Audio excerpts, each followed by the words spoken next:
Aí, pessoal, estamos nesse ambiente Kombi Vovó Isabel, num lugar super especial aqui na Volkswagen Planta Anchieta, na cidade de São Bernardo do Campo. E eu trouxe mais uma vez Ana Paula Lupino. Seja bem-vinda aqui, Ana Paula. A Ana Paula tem uma curiosidade aqui, que ela iniciou esse projeto, desse bate-papo, dessa troca de conhecimento, e ela é advogada, especialista em relações no trabalho. Seja bem-vinda aqui. Obrigada, Bigode. Aliás, posso pedir já a música no Fantástico, é a terceira vez. Terceira vez, né? Terceira vez. Ah, é uma delícia. Ana Paula, o que te remete a estar num ambiente como esse, numa Kombi? Nossa, é uma delícia, porque assim, aqui a Kombi me traz tantas lembranças boas, Bigode.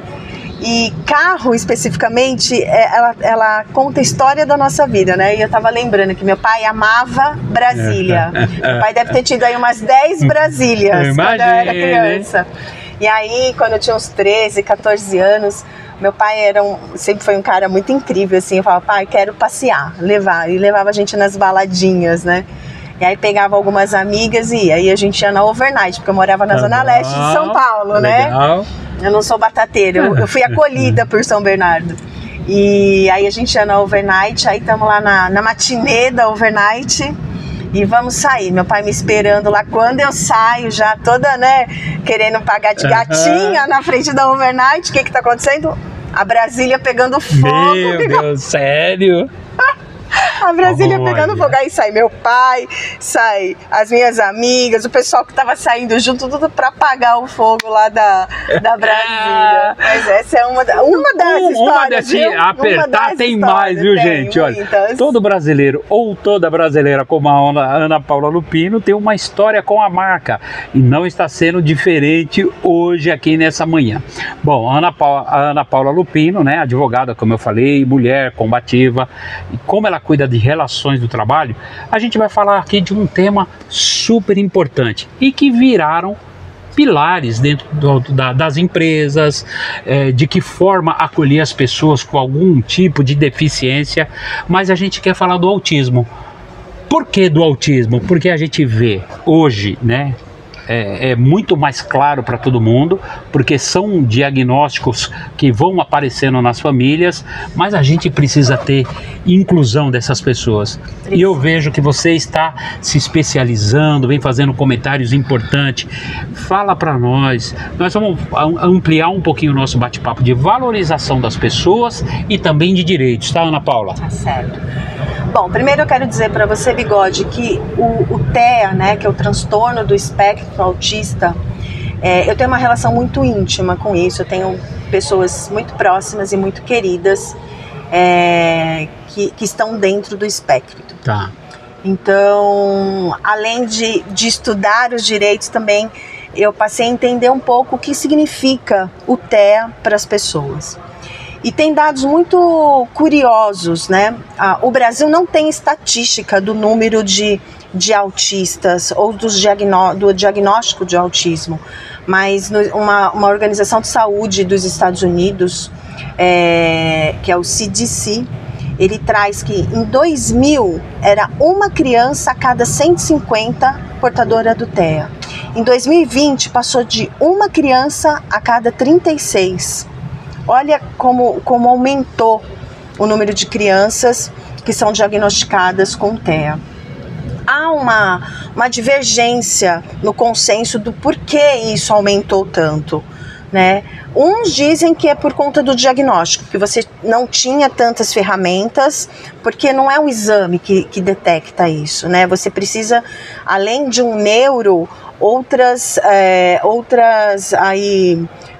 dezenas de diagnósticos de terapeutas, né? A gente chama de equipe multidisciplinar para ter um diagnóstico, e sempre é bem difícil. Há pessoas que conseguem fazer o diagnóstico já na idade adulta, muitas pessoas. Hoje isso está mais adiantado porque existem mais profissionais, os profissionais estão mais qualificados para identificar o TEA, os professores, os pais, a sociedade em geral está mais aberta para entender os sinais disso, né? Olha, Ana Paula, olha o tamanho da importância da gente falar sobre esse tema aqui. Então, para você que acompanha o nosso canal, curta, compartilha, dê sugestões. Estou com a Ana Paula Lupino falando do autismo. E você também falou do diagnóstico e você falou que também tem fases, como que é? Ter 1, 2, são como graus, que é? né? Graus. Você tem o grau 1 ao 3. O grau 1 é aquele que precisa de pouco suporte. O 2, moderado, e o 3, mais agressivo, que precisa de um suporte. Não é verbal, tem alguma deficiência intelectual, né? Mas não é por conta de ser leve ou mais grave que a criança não precisa de um suporte, ou adulto. Ok, também, ou adulto, né? que Ou você falou que alguns diagnósticos vêm depois, né? A pessoa não precisa de suporte. Cada pessoa com TEA tem as suas peculiaridades e elas precisam ser tratadas e respeitadas de acordo com essas peculiaridades. Mas ela não pode também ficar separada, por exemplo, no ambiente da escola. Pelo contrário, tem que ter inclusão. Hoje o que a gente mais prima, né? A sociedade mais prima é pela efetiva inclusão destas pessoas, né? E tem uma romantização também em relação ao TEA, né? Porque hoje, principalmente aquele de alto funcionamento. O que é o de alto funcionamento? Que não tem deficiência intelectual, que precisa de pouco suporte. De pouco suporte. Então, por exemplo, existem pessoas, Elon Musk, por exemplo, é diagnosticado com autismo, né? O Messi, diagnosticado com autismo. Então fala, não, mas são pessoas extremamente inteligentes, então o autismo é bom. Não é isso, porque o autista de alto funcionamento, ele tem problemas sociais, né? Ele tem problemas emocionais. Muitas pessoas são acometidas por depressão seríssimas, né? Então o autismo, ele precisa de um olhar muito sensível e muito direto para poder tratar e não romantizar esse tipo de coisa, porque às vezes só o que você olha, o que é visível aos seus olhos é que pode ser considerado como autismo, e não é assim. Não é. Ana Paula, quando a gente fala de relações do trabalho, eles têm capacidade para trabalhar em qualquer ambiente, fazer dentro do seu tempo. Comenta com a gente desse mundo do trabalho e enxergando essas pessoas com qualquer tipo de deficiência. Nós não estamos aqui separando ninguém, pelo contrário, quando a gente fala de valorização das pessoas, é porque a gente quer inclusão. E se a gente fala de inclusão, eu queria que você falasse, nós estamos falando do autismo. Tem condição de estar num ambiente de trabalho? Toda condição, não é à toa que a gente tem a lei de cotas, que é justamente para você diminuir essa discriminação que existe com relação às pessoas portadoras de deficiência, né? E o autismo está incluso nisso. Muitas vezes uma pessoa é altamente funcional, mas ela tem, por exemplo, dificuldades sensoriais. Então, com o quê? Barulho, texturas, às vezes alimentação, entendeu? E isso é muito importante para as empresas ter essa compreensão e passar isso também para os funcionários. Isso é muito importante. Porque também tem a questão do assédio. Às vezes aquela pessoa, por conta do barulho, imagine numa fábrica, Bigode, a pessoa que é autista com essa dificuldade sensorial, ela é nível 1 de suporte, ninguém diz, né? Mas ela tem essa dificuldade, então o barulho irrita, o barulho tira a concentração, e aí é só simplesmente usar um abafador e ela vai ser plenamente produtiva, capaz, e às vezes assim, num alto grau. Até de superar, né? De superação, sim, né? Porque, Ana Paula, só pra gente amarrar esse bate-papo nosso aqui, porque as pessoas que acompanham o nosso canal Combinado com Bigode, ela tá em todas as esferas, em todos os ambientes. É uma sociedade porque busca esse conhecimento. Deixa uma mensagem para quem acompanha o nosso canal Combinado com Bigode.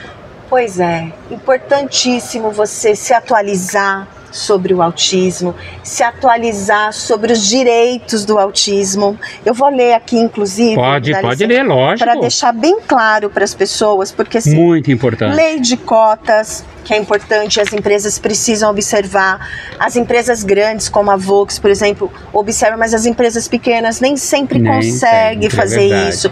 Mas é importante, e existem diversas formas de cumprir isso, né? Você precisa ambiente adequado, né, para o autista, para trazer, para incluir. As possibilidades de jornada flexível. Existem pessoas que, por exemplo, dependendo da dificuldade sensorial, ela pode trabalhar home office. Ela pode flexibilizar, pais e mães de autistas podem flexibilizar, mas tudo isso não é que é um direito seu e etc. Tudo isso tem que analisar ponto a ponto. Você pode buscar o seu direito, mas sempre analisando ponto a ponto. E isso é muito importante. Recentemente saiu uma decisão de um funcionário público que foi autorizado a trabalhar 100% home office, porque ele rendia, era plenamente capaz e era só fazer esse tipo de ajuste. E o trabalho permitia. Então você pode fazer isso. Além disso, você tem uma série de direitos que você vê pela lei, como com o BCP, que é o benefício de prestação continuada. Você tem isenção de impostos. Você tem direito de pagar meia entrada, você tem as crianças direito de ter acompanhamento nas escolas de profissional, isso tanto na escola pública quanto na privada, sem ter acréscimo por isso. Então você tem e deve procurar os direitos da pessoa com autismo. Importantíssimo isso. Quero agradecer você pela oportunidade de passar todas essas informações com essa segurança, com essa qualidade, porque as pessoas precisam ser valorizadas. Não adianta ter acessibilidade se o ambiente não for acessível. É isso. Você foi muito assertiva. Obrigado, viu? E é isso, cada dia mais lutando pela inclusão e de um ambiente salutar de trabalho. Valeu. Obrigada, Bigode. Obrigado. Vamos juntos acelerar essa ideia. Valeu, gente.